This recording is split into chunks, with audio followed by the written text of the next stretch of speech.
Start with the incentive check first, and then week, and I'm giving guys 24 hours to respond. So when in our week, but those guys still got to get that information out to me. All right, so we don't really have too many problems with if I can find them. I did interview both guys. As we can see, the score was 35 to 23. LSU won this one. They was up 21-10 in the first half. Taking a look at the turnovers, you can see LSU turned the ball over twice, but still somehow, some way, found a way to win this game. Usually, that's not what we usually see, but they got the job done. I did interview both guys. Let's take a listen to hear what South Carolina had to say after the loss, and then we'll keep this thing going and see what Mike had to say. Game out there. But from our aspect, it was just poor execution. The things that come to mind are we had multiple third downs, third and shorts that we just didn't convert, bad pass blocking, bad run blocking. Our line kind of failed at inopportune times. We had a couple drops out there that, again, were inopportune. But the real key plays for us were just focus things. We had a fumble that our guys didn't recover. We had opportunities. I think we had something. It must have been at least 7 or 8 missed tackles where you got to wrap them up. It's third and short. You have them behind the line. You let them get through, and a 2-yard loss turns into a 10-yard gain. It's stuff that we can't let happen. So we'll have to get back out there. We lost our starting QB Metlinger. I thought the team showed a lot of resolve and not giving up after being down a little bit early. But we really got to clean it up. We've talked about this before. The SEC is just full of some dogs, and you can't have off nights. Today was an off night for us, but we're going to bounce back. I got a lot of faith in this group, so we'll see where we land, but I appreciate the time. Yeah, so sometimes it just be like that. Unfortunately, there's really nothing we can really do. Nothing much what we can really do when it comes to injuries, but his backup played great. Junior Weston Bryan, who's likely going to be the guy next season. He's 6'3", 252, have 96 throwing power. So actually have more throwing power than Jake. But we did interview LSU as well. Let's take a listen to hear what Mike had to say after the win against South Carolina. Yeah, like you said, I knew going in my roster was a better roster. It was just going to come down to whether or not I was able to stay away from making those mistakes. And I did make a couple. I made one early, but I got lucky. He made a really good move with his linebacker, just wasn't able to get the user pick, and I was able to kind of just punt it as opposed to have an early turnover, which would have been huge for momentum and home field advantage because I was playing in South Carolina. And then I was able to just, minimize the mistakes, and I got quite a few broken tackles. I was a little disappointed that my defensive line didn't dominate as well as I thought they should have. His offensive line is rebuilding. He's got some young guys, some guys playing out of position, and I thought my defensive line really didn't step up to the challenge. I thought they didn't really affect the game as much as they should, but they did come up when it mattered, made it cut it to a one-score game. They got a big third down stop, and then they were able to finish it off with a big fourth down stop. So happy overall with the way the team played. Still got some things we've got to clean up, and just keep on keeping on, and hopefully we can make it to the SEC championship game, the CFP, and then the national championship game again. Yeah, so there's some very good stuff coming from LSU. As he said before, it's really just going to come down to decision making, making the right decisions, and I think Mike can definitely be able to do so with the team that he have on hand. All right. Next up we had was Colorado and Alabama. This was a very, very interesting game. If you guys followed my actual screen, you would see I literally turned the ball over in a part of a game where I shouldn't have. I was up by one possession, less than 2 minutes in the fourth quarter, and I could have literally just ran the ball and take the dub. Yet I made a very costly decision to throw it on second down. I could have ran it, but I just didn't want to risk him calling timeouts and getting in position to score. But I pretty much gave this game away. It definitely grows some pains on me, man. This was supposed to be an upset, and I literally gave it away. Literally, if you guys understand what I'm saying, I gave Alabama this win. That's what happened. I should have ran the ball, chewed up the clock, kicked the field goal, and took the win. But unfortunately, I decided to throw it. As you guys know, that's one of my favorite things to do as a former real life wide receiver, but it cost me in a very costly situation. Bama won this one 35-31. It shouldn't have been this close with them being a top five team, but no excuses. They still got the job done. And man, I just cannot get over this one. It's going to take me a while to get over the fact that I gave Alabama the win.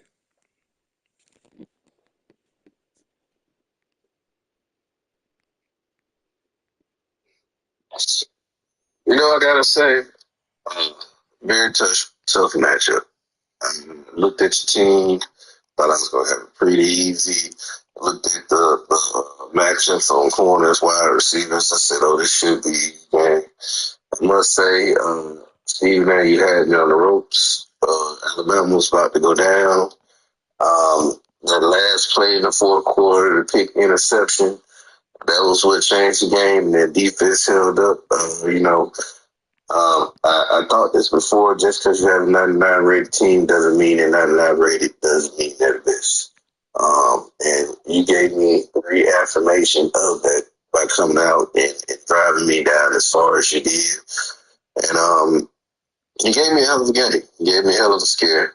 If it wasn't for that just one mishap, I'd probably have me one loss. So we're going to have to go back and look at my game plan as a coach and how I call defense and use these pieces better to better dominating the game of college football. But you taught us a good lesson. And that was a very hard fought match. And good luck for the rest of the way with you, sir. Appreciate that, Z the Truth. Appreciate you 100%. And this will be my first time listening to these interviews with you guys live. I never listened to them during the interviews because I like to keep it interesting as I'm giving my commentary with you guys. And he said the same thing, man. I mean, I literally gave the game away. That's going to hurt me for a long time this season. That's just a game we had to win, man. Bad coaching on my end. Bad coaching. But we lost 35-31. And I mean, just give my response as far as this game. I just feel like that we just gave it away. Literally. Should have ran the ball, but I allowed my happiness of throwing the ball be the death of me. And I think that is something that I want to change, not just for the NNCFL, but for the GFSSL as well, because I find myself getting too comfortable with throwing the football. So maybe it's a good thing that a lot of guys have been crying about me not running the ball as much because it cost me in this game, and it definitely awoke in. UCLA beat Stanford 42-7. Penn State beat UMass 71-10. User and user, this was a very surprising matchup right here. Ohio State won 42-17. OJ definitely have some very intriguing comments after the game. Turnover battle was 2-2. Taking a look at the player stats, we can see AJ Brand is just not it. 95 passing yards, 2 interceptions. Ohio State really not getting much done in the passing game as of late, but it's right here. 258 yards on the ground. So when you play Ohio State, you should know exactly the game plan. If you watch these shows, the game plan is definitely stop the run game. This will be a game where it'll be very painful for me. I love the pass. And an opponent like this that loves to run the ball, things definitely would be scary. Um, I'm not the type to be scared, scary. Um, I'm not the type to be very scary when it comes to these matchups, but I would be afraid to play Ohio State because he wants to run the ball 1,000%. OJ couldn't respond back in a video, but he did send a text message and he stated this team doesn't even deserve to have things spoken about them. They suck. They flat out suck. This QB sucks. The trenches suck. The receivers suck. This entire team sucks. That's all that needs to be said. Stephen A. Well said right there. Definitely can feel your pain. The team just could not, just as he stated, I mean, he stated everything as far as this game. Let's take a listen to hear what Ohio State had to say. He was obviously very excited as opposed to OJ. Sorry about that. Everyone's sleeping, so got to be a little bit quiet tonight. Yeah, no, it was a great game for Ohio State. Wanted to give hats off to Duke. He played a really strong first half for sure. I think he kind of was kind of giving it in at the second half. I think he just wanted to get out of there. Yeah, the running game for us has been huge. I was worried about the loss of James Peoples. I think he went first round in the draft, and didn't know if I'd be able to replace him. But our running back has been stellar. He's hard to bring down, gets a lot of yards after contact, and he's got incredible acceleration. So if I move him around, kind of finding the hole on the offensive line, if I can spot an opening, he is so shifty. He can get pop right through the opening, and then he's gone usually. So also, though, my offensive line has been playing outstanding. The blocking has been incredible, and it's all been really good there. Passing game has not been a big emphasis yet. I've been just relying on the running game. Still skeptical on my starting quarterback and which quarterback I want to go with, but right now I've been able to take care of stuff on the ground. So until that kind of dries up, I'm just going to keep handing the ball to the running back and see what he can keep going. Yeah, he's been busting out crazy yards lately, so hoping that we can keep it going and that he stays healthy and that our offensive line continues to block the way they're blocking. But otherwise, it's been really successful on the ground. Great stuff. It's definitely been successful on the ground. That man definitely running the ball. What is his name? Williams Dixon. The kid runs the ball very hard. 5'11", 213. If I play a team like this, I'm definitely loading the box. You guys know there's a coaching adjustments. I will put everybody, I think it's close. I will pinch everybody in, and we will have to stop this kid. I will load the box and put guys in gaps. And from there, just pray, honestly. I would be afraid to play that team. I hate teams that run the ball. And he loves to run it. He's going to run it down your throat and dare you to stop it. Smash mouth football and play great defense. That's championship football. I'm wondering if this is going to be I'm wondering how long this is going to be able to. I'm wondering how long Ohio State is going to be able to have success with this play style. But it looks like they definitely on their way with promising future. TCU beat Southeast 35-3. Then we had user. Both of these guys, I interviewed them literally an hour ago. Neither side responded, so we will have their interview probably tomorrow. We'll probably put their interview for tomorrow. SMU beat FCS West 63-10. Florida State beat Southeast 52-0. Oklahoma beat Iowa State 31-17. We did the game of the week. Clemson beat Southeast 70-3. user and user. We had Nebraska pretty much just stumped Florida 60-28. I think I interviewed him for this. Could be 44-14 in the first half. Turnover battle was 3-0. Three interceptions, just way too many interceptions in this one. 5 TDs, no interceptions. Great football right there. Did run the ball well. 2 running backs back-to-back weeks with 100 yards or more. Florida had a running back with 100 yards plus. The receivers, not so well, but Nebraska definitely had some guys make some catches. Dalen Singleton, and then he had Tanner Turch. This kid came from SMU, Amfish. And anytime you take a player from Amfish, you're going to get these results. And he's definitely been playing great football. Moving on. All right. Michigan beat Ohio 56-7. Texas beat West Virginia 49-13. Washington beat Washington State 70-21. We don't look at computer games.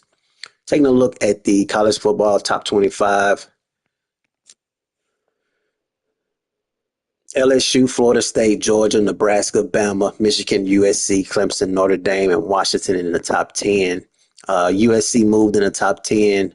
Washington moved in the top 10. Ohio State, UCLA, South Carolina, Texas, SMU, Missouri, Penn State, BYU, Memphis, and Duke. Duke remains in the college football top 25. Big major breaking news is Texas A&M for the first year in the GFSSL League has fell out of the college football top 25. There was a top 5 recruiting class. They was very high as far as what they was able to bring in. And it's definitely a very intriguing situation over there for Texas A&M. I'm very surprised that they have fell out of the college football top 25. Taking a look at the players of the week. DeMello Jones, 8 tackles, 1 tackle for a loss, 2 interceptions, 2 pass breakups, 1 TD. Quentin Martin Jr., 14 carries, 117, 8.4 average, 2 rushing TDs, 4 receiving catches, 4 catches, 44 receiving yards, and 11 on average. Taking a look at the Heisman race. Quentin Gibson fell down a couple spots. He was number 2. Now he's down number 4. Sam Williams-Dixon remains in the same slot. Quentin Martin the Jr. moved up. It's very interesting to see if Penn State is going to claim their throne as far as winning the Heisman. They've been winning every year. Jeff Overton moved up a spot. And then you got Alfonso Wayne received some votes. And depending on how this week goes, he probably will move over Quentin Gibson as well. Taking a look at the college football top classes right now, you have Nebraska, Notre Dame, LSU, Texas A&M, Georgia, all remain in the top 5. Nothing really stands out. Nothing really changed as far as this goes. You may have a few guys that have signed 1 or 2 4-stars, but maybe some 3 stars, some 2 stars, even a 1 star, but nothing really standing out as far as the recruiting go. Everything pretty much stays the same. Taking a look at the games of the week. I will also give you guys the game of the week for this week is USC and Oklahoma for the NNCFL. TCU and Georgia. I'm going to go Georgia. Georgia won on the road against Texas A&M last week, and I think they're going to be able to do the same against TCU. USC and Oklahoma. This is USC's biggest challenge this week as far as this whole entire season. This is their chance to continue defeating teams, big-time programs. They're going to be on the road, but they have beat Texas A&M this year, and this is a chance for them to really wake up a lot of people. I'm going to go with Oklahoma. I'm gonna take Oklahoma in that one. I just think USC is it's not. I mean, they proved me wrong, but I just feel like that they're not quite back yet. Nebraska, Illinois, I'm going Nebraska. Missouri and Tennessee, I'm gonna take Tennessee. That pretty much wraps up our week 3 recap. As I said before, I will give you guys the week 3 game of the week when both of those guys respond to the interview question. We actually were supposed to advance Wednesday, and I literally sent them a interview question literally an hour ago. So the odds of them responding before this show is very, very slim. So I want to give them time to get it done before we start saying somebody's ineligible. We'll give them 24 hours, and then I give you guys that interview either tomorrow or before our week 4 recap. Getting ready to play um, BYU computer game right now. So if you guys want to stay here and I go back live, you can watch this game. We're about to literally load up in 5 minutes. Peace.